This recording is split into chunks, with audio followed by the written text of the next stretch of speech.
In today's video, I'm going to teach you how to select multiple rows in Smartsheet. Let's start by opening up your project sheet in Smartsheet. Go ahead and sign in, then navigate to the sheet you're working on. In this example, I'm using a project sheet laid out in grid view, but the same approach works in any standard sheet where you see your rows listed down the left-hand side. Once your sheet is open, locate the task list area. You'll see your rows numbered along the far left and your task names or descriptions in the primary column.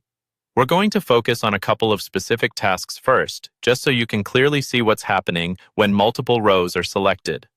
Find the task named Website Redesign Phase 1. If your sheet has a lot of rows, you can use the search or simply scroll until you see it. When you find it, click directly on that row to select it. You should see the entire row become highlighted across all its columns, which tells you it's currently selected.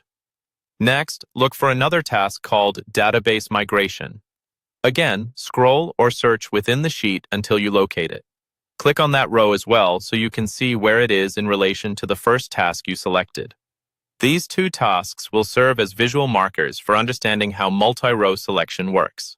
Now, let's talk about selecting multiple rows by using the Shift key, which is the main technique you'll use. The key idea is click the first row, hold down Shift, then click the last row in the range you want, and Smartsheet will automatically select everything in between. To see this in action, move your cursor to the row numbers on the far left. Click on the number for the first row you want to include, for example, row 1. That single row should be highlighted. Now, press and hold the Shift key on your keyboard, and while still holding it, click on the row number for the last row you want, such as row 5. When you do this, rows 1 through 5 will all become highlighted together. You can repeat this approach for any range of rows.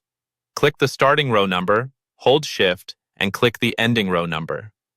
This is especially useful when you need to move, delete, copy, or apply formatting to several tasks at once instead of doing them one by one. And that's all there is to it. By using simple Shift-click selection on the row numbers, you can quickly select multiple rows in Smartsheet and manage your project data much more efficiently.